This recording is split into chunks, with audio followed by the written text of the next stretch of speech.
Hello, j'espère que tu vas bien, j'espère que tu es en forme. Je ne sais pas d'où tu m'écoutes, à quelle heure tu m'écoutes, mais sache que je suis très heureuse que tu sois là. Aujourd'hui, j'avais envie d'aborder quelque chose d'important dans lequel j'ai baigné tellement longtemps et je sais que je ne suis pas la seule et je peux pas dire que je suis complètement guérie de ça. Je te parle du hustle mode ou en bon français, peut-être pas, mais de notre tendance à travailler fort, à travailler dur, à s'en mettre beaucoup sur les épaules, à se mettre énormément de pression, à vouloir accomplir encore toujours plus de choses, encore et encore et encore, jusqu'à ce qu'on soit plus capable, jusqu'à ce qu'on soit en colère, jusqu'à ce qu'on soit épuisé. Hem, Puis j'ai surtout envie d'aborder avec toi les raisons pour lesquelles on fait ça, en fait, pour lesquelles on a acheté ça comme étant le fait d'être une bonne personne, le fait de réussir mieux aussi et en toute transparence, moi j'ai longtemps, je vais dire jugé, peut-être même méprisé, tu sais, les gens qui étaient un peu, là je dis lent là, mais pas psychologiquement là, mais qui vivaient dans une lenteur, hem, qui faisaient parfois rien. Rien faire, là, rien faire, rien faire. OK, pourquoi rien faire? C'était ça que je me disais, OK, pourquoi tu fais rien? Comme arc, OK, ce jugement-là, là, de rien faire. Hem, j'ai longtemps été fière aussi d'avoir réussi à accomplir, 1000 affaires dans ma journée, là. Moi, j'ai fait ça, puis ça, puis ça, puis telle affaire, puis blabla, puis moi, je suis capable de faire ça en tant de temps, puis c'était pas en me comparant aux autres, là. C'était moi par rapport à moi, puis c'est comme si ma valeur était déterminée par le nombre de choses que j'étais capable d'accomplir. Ma confiance en moi, comme beaucoup de femmes, s'est construite par le nombre de choses que j'étais capable d'accomplir, à la vitesse à laquelle je le faisais. On est tellement multitâches, là, les femmes, c'est incroyable. Puis je sais pas que les hommes le sont pas, là, c'est que je travaille avec des femmes, mes amis, c'est des femmes, puis j'ai juste un chum, fait que je sais pas comment ça marche pour les gars, mais les femmes, on est vraiment multitâches, là. On fait 10 000 affaires dans notre tête, ça roule, ça spin, il y a toujours de quoi la liste, ça finit comme jamais et on se crée une solidité intérieure, une fierté aussi et une confiance en soi à force d'être productive encore et encore et encore. Et comprends-moi bien, je ne dis pas qu'on ne doit pas être productive, je ne dis pas qu'on ne peut pas l'être, je ne dis pas qu'on ne peut pas avoir d'ambition non plus, je ne dis pas qu'il y a des périodes de notre vie que c'est normal, correct, qu'on pousse un peu plus la machine parce qu'on a des objectifs à atteindre, puis on y va en ligne, puis je suis là, tu sais, je veux dire, ça me drive, là, les objectifs, puis me dépasser. Fait que je ne vais pas te dire de ne pas faire ça, OK? Je comprends ça. Le problème pour moi, c'est que la valeur d'un humain ne change pas selon la quantité de choses qu'il est capable de faire, selon la souffrance qu'il a eue pour accomplir quelque chose. Comme plus c'était dur, meilleur que tu es, hein? Plus tu en as fait, plus fier tu te sens. Mais ça change absolument rien à qui tu es, tu sais? Et c'est comme si on vit dans une société tellement rapide, là, tu sais, j'en ai parlé dans le premier épisode de la saison 2024, tu sais, on veut la facilité, on veut que ça aille vite, on veut des résultats maintenant, mais ça se traduit aussi dans la quantité de choses qu'on fait, tu sais, puis à quel point on est prêt à se robotiser puis à s'épuiser pour vivre dans un semblant de perfection, dans une maison toujours propre, rangée, avec un frigo plein, de la nourriture prête, une business qui roule à fond, une job pour celles qui sont pas entrepreneurs, dans laquelle on performe, tu sais, puis là, tu t'assis le soir, il est rendu 9h30 puis tu es complètement épuisé, puis ça a pas de bon sens, puis la journée que tu décides de prendre du temps pour toi, tu te sens coupable, puis je suis comme: «Ça a pas de sens». Ça a pas de sens de vivre comme ça et honnêtement, je te dis ça, mais c'est extrêmement difficile pour moi de me déconditionner du hustle mode. Vraiment ardu, là. C'est pas du tout naturel chez moi de prendre ce relax, de me poser, de pas faire tout ce qu'il y a dans ma tête qui devrait être fait. C'est, et ça me démontre en fait à quel point on est construite comme ça, façonnée là, à en faire toujours plus. Puis tu sais, là, je rentrerai pas dans le féminisme, puis dans les changements, puis l'évolution de la société parce que c'est vraiment pas un sujet que je maîtrise et je suis entièrement pour le féminisme, là, ouh, on se calme tout le monde. Mais je pense quand même que dans l'évolution de notre rôle de femme, tu sais, dans le fait que justement, on a pris notre place, on est allé sur le marché du travail, mais on a gardé aussi encore moins aujourd'hui, on a des hommes super impliqués et c'est merveilleux, là, c'est pas ça mon sujet. Mais c'est comme si on est resté dans notre nature avec ça. Le fait de quand ça s'est transformé dans les débuts, hein, que la femme est allée travailler puis qu'elle continuait de s'occuper de la maison, des enfants, de tout, c'est comme si on est resté avec ça, là, tu sais, que ça repose, tout te repose sur nous. Puis là, je parle de la famille, je parle de la vie personnelle, mais c'est la même chose en business. Combien de femmes ont de la difficulté à demander de l'aide aussi, à aller chercher du support, à déléguer, à des femmes qui se mettent encore toujours plus de pression pour réussir, pour aller plus vite, c'est pas assez rapide.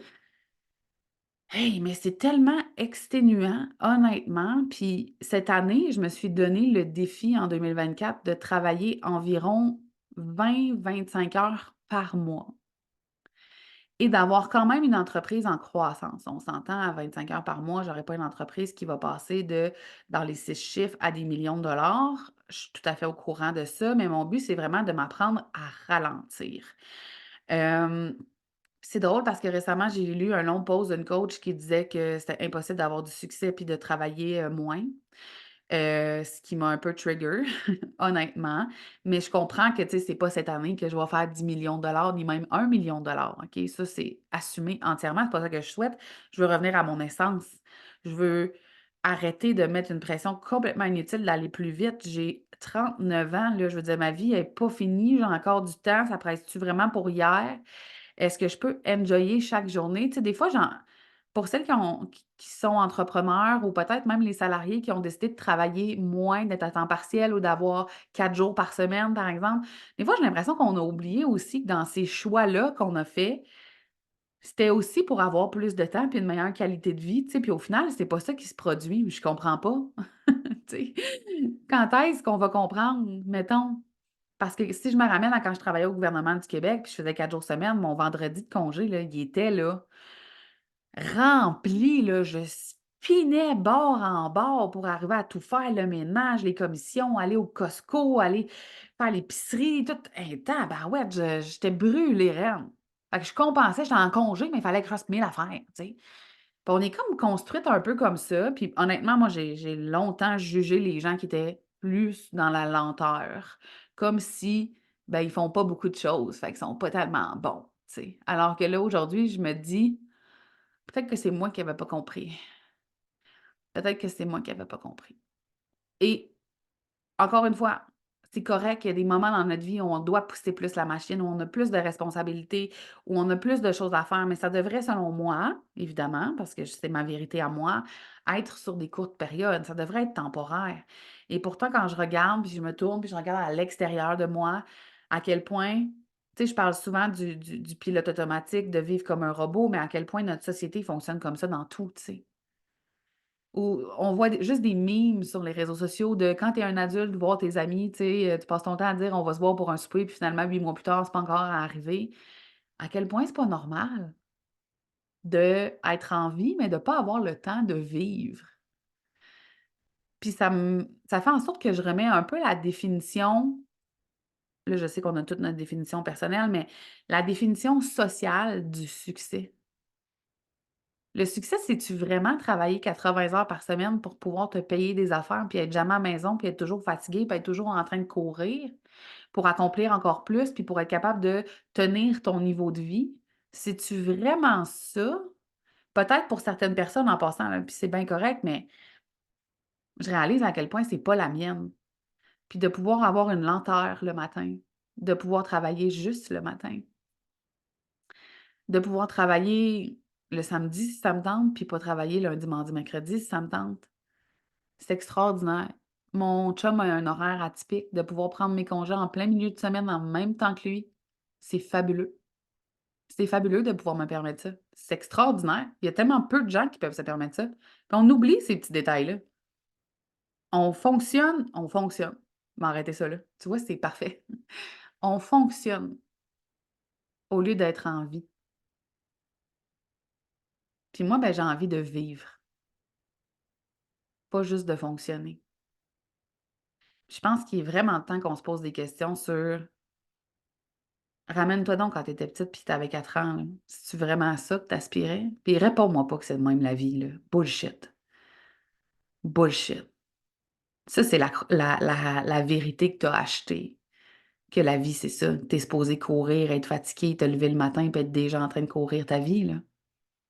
C'est de la bullshit. Bullshit. C'est pas vrai. C'est un choix que tu as fait. Peut-être inconscient, mais c'est un choix. Moi, je vais pas au resto à toutes les semaines, même pas à tous les mois. Je passe pas mon temps en voyage. Je passe pas. Pour l'instant, c'est pas à ça que j'aspire.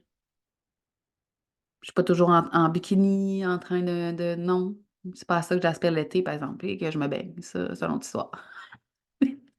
Ce que je veux dire, c'est que ta définition de ce que devrait être ta vie ou de ce que tu rêvais pour ta vie quand tu étais petite, puis si c'est encore à ça que tu rêves, évidemment, parce qu'on évolue puis tu pas obligé de rêver à ça, mais si c'est pas ça que tu vis en ce moment, c'est ta responsabilité de faire le changement, tu sais. Es-tu vraiment satisfaite de courir en permanence? D'être brûlée morte sur le divan à 9 h le soir? C'est vraiment ça que tu veux? Parce que je te jure, hein, ça va passer vraiment vite, puis à un moment donné, tu vas te réveiller, puis tu vas avoir 75 ans, puis tu vas faire hey, fuck off. Toutes ces années de jeunesse-là et de santé que j'ai comme couru ma vie, je suis donc ben, je dirais pas de mots, là. Je suis pas sûre que le modèle du succès qu'on nous pousse est le bon. Je ne, pas, je suis pas sûre, je suis certaine que c'est pas normal de bâtir sa confiance en soi sur la quantité de choses que tu es capable d'accomplir dans une journée ou dans une semaine. Sur le fait d'être superwoman, d'oublier comment tu te sens, d'oublier comment tu vas, de pas te demander comment tu vas, puis de juste fonctionner, que ça fait de toi une personne avec de la valeur. Non, non, c'est complètement anormal. Ce qui est encore plus anormal, c'est que je dis ça à voix haute, puis que pour beaucoup de gens, c'est moi qui est anormal. Ou pour beaucoup de gens aussi vont m'écouter, vont faire Oh my God, c'est tellement vrai, et vont retourner fonctionner. Et je dis ça avec plein d'amour et de bienveillance, honnêtement, là, mais comme Why? Parce que c'est facile souvent, puis on s'en rend même pas compte, là. Je dis pas que les gens se font Ah, mais je vais prendre le choix facile. Non, non, c'est complètement inconscient, mais ma job, c'est d'amener des choses à ta conscience pour que tu prennes conscience et donc que tu prennes action. C'est ça mon travail. Combien de fois j'ai dit: «Il ne te suffit pas de m'écouter puis de faire "Oh mon Dieu, Audrey, c'est tellement vrai." Do something. Si tu as besoin d'être accompagné, je suis là. Il y a aussi plein de coachs extraordinaires qui sont là pour t'accompagner. Mais si ça fait des semaines, des mois, des années que tu m'écoutes, puis c'est encore pareil, mais à chaque fois que tu m'écoutes, tu trouves donc bien que ça résonne bien, il est temps de faire quelque chose. Vraiment. Tu mérites vraiment plus que fonctionner. Tu mérites de sentir que tu es en vie, d'avoir des belles journées, de t'aimer inconditionnellement puis d'être fier de toi. Même quand tu as rien fait, que tu avais les cheveux sales puis que tu étais en jogging sur le divan. Comprends-tu? Parce que ta valeur, elle change pas. Vraiment pas. Tu pas meilleur parce que ta maison est propre et qu'on peut licher le plancher pour souper. Non. Tu pas meilleur parce que tu fais 1 million. Tu pas moins bonne parce que tu fais 50 000, 20 000, 5 000, parce que tu es maman à la maison. Tu pas meilleur parce que tu cours. Comment est-ce que tu peux juste te rapprocher un petit peu plus d'un quotidien dans lequel tu serais heureuse? À quoi est-ce que tu peux dire non plus souvent pour te dire oui à toi? Pour sentir que tu es en vie, mais aussi pour vraiment vivre ta vie et non pas juste fonctionner. Je trouve ça puis c'est sans jugement, en fait, là, ça me blesse vraiment sincèrement dans le cœur, là. Tellement triste de voir une majorité de personnes fonctionner et qui vont faire le choix de rester dans ce mode-là. Puis ils ont le droit. Je répète, ils ont le droit, je ne les juge pas. C'est correct, c'est un autre apprentissage de vie, mais ça me fait quand même de la peine. parce que on dirait que je parle d'une secte. Je pense qu'il y a vraiment plus beau que ça. Puis qu'on a tous droit à ça, à plus beau que fonctionner. Peu importe c'est quoi ta définition d'une vie fabuleuse. Vraiment. On s'en fout c'est quoi ta définition, tu sais. Mais je suis pas mal sûre que pour personne, c'est le fonctionnement puis le pilote automatique. Pas mal sûre. Puis c'est pas vrai qu'on est supposé souffrir, puis c'est pas vrai qu'on est supposé courir, puis c'est pas vrai que c'est supposé être difficile tout le temps. Est-ce que ça peut être difficile parfois? Ben oui. Est-ce que des fois, il faut sortir de sa zone de confort puis rusher un peu? Ben oui.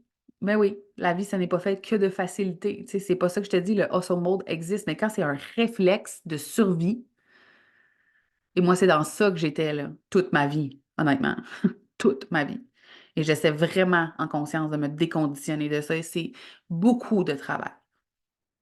Mais je pense qu'au final, je suis en train de toucher à quelque chose d'extraordinaire et de fabuleux en faisant cet effort conscient-là.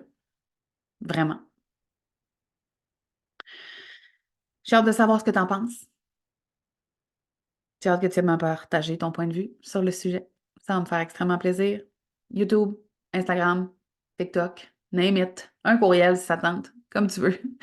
Merci de partager le podcast. J'ai très hâte qu'on se revoie dans un prochain épisode.